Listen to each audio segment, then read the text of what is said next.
Muy buenas. En este video vamos a hablar del músculo bíceps braquial, anatomía, relaciones y vamos a observar un caso de patología al final del video. Muy bien, esta es una serie de videos sobre el miembro superior. Bueno, vamos a partir de esto. Vamos a desmenuzar la anatomía con mucho estilo, estructura por estructura, y hoy arrancamos con un clásico, el bíceps braquial. No solo es el músculo fachero del brazo, como se dice, el que tiene más atractivo visual en el género masculino y fisicoculturistas, gente que se dedica al gimnasio, sino que también es clave para la biomecánica del codo y del hombro. El día de hoy te voy a contar su anatomía detallada, relaciones importantes, funciones, cómo se explora clínicamente y una patología típica que lo afecta. Y bueno, arrancamos con el video. Muy bien. Este músculo, el bíceps braquial, le debe su nombre a porque tiene dos cabezas. Esto significa bi y está en el brazo, braquial. Bueno, la cabeza larga se origina en el tubérculo supraglenoideo de la escápula.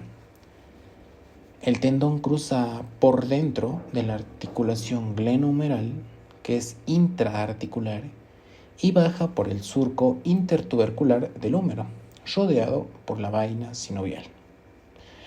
La cabeza corta nace en la apófisis coracoides, en la punta de la apófisis coracoides, junto con el coracobraquial, que este coracobraquial va a estar un poco más inferior, y cerca del pectoral menor. Su inserción. Bueno, se insertan estos las dos cabezas, en la tuberosidad del radio por un tendón, pero también emiten fibras hacia lo que es la aponeurosis bicipital, que se continúa con la fascia del antebrazo, protegiendo estructuras vasculonerviosas. Esta aponeurosis es muy importante porque protege a la arteria braquial y al nervio mediano durante una venopunción. Si alguna vez hacemos un acceso en la vena mediana del codo, vamos a estar en riesgo. Eso es un tip que hay que saber. Muy bien. Ahora vamos a hablar sobre la inervación, irrigación y características estructurales de este músculo.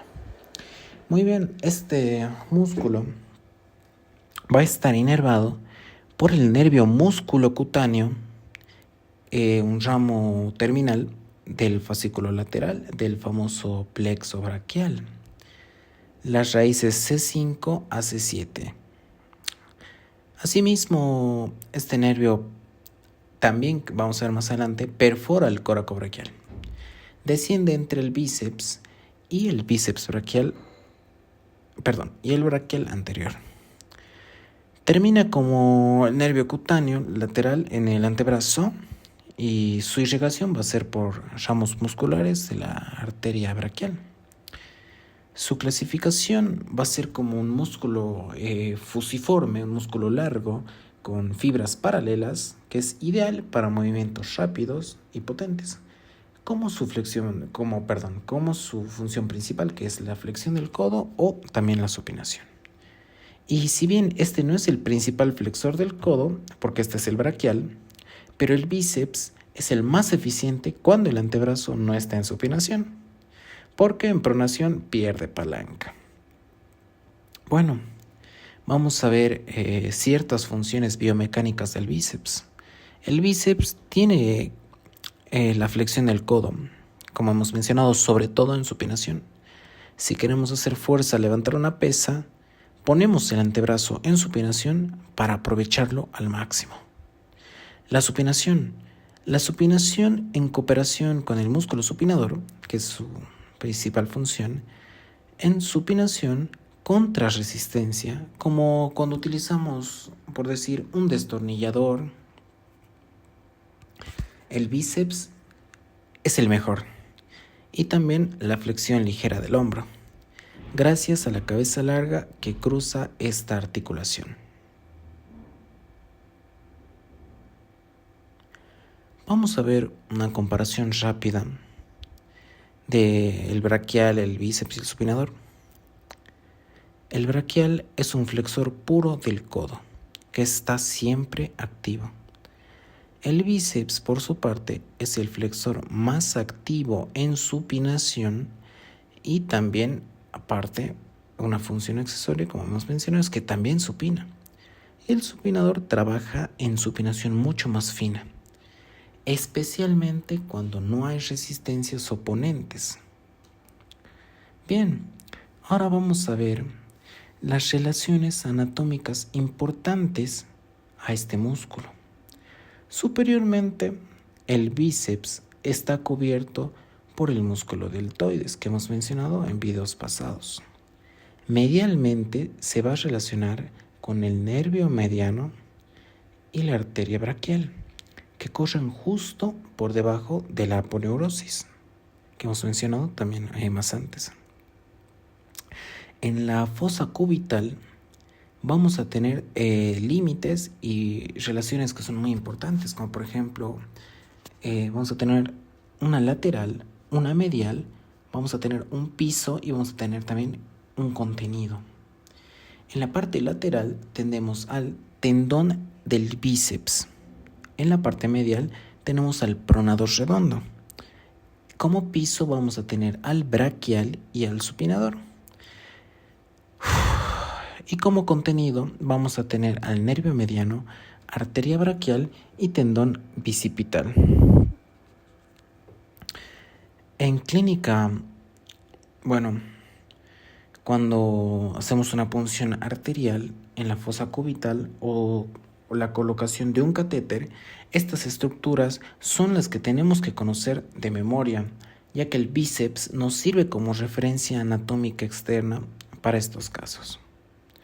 Muy bien, vamos a hablar de aplicaciones clínicas y una evaluación y exploración física. Vamos a observar el reflejo bicipital, que es al percutir el tendón del músculo bíceps braquial con el tendón con el antebrazo relajado. Que sería la flexión del codo. Vamos a evaluar con esto la integridad de los nervios C5 y C6. Asimismo, la palpación, ya que este es muy fácil de palpar. Cuando el codo está en flexión y el antebrazo en supinación, es importante para detectar asimetrías en los músculos o en la estructura del brazo. En desgarros también parciales o completos, el examen físico es clave para evaluar función y deformidad, ya que podemos hacer una prueba de flexión para determinar si el músculo tiene alguna tendinitis o algún desgarro y aplicar medidas correspondientes.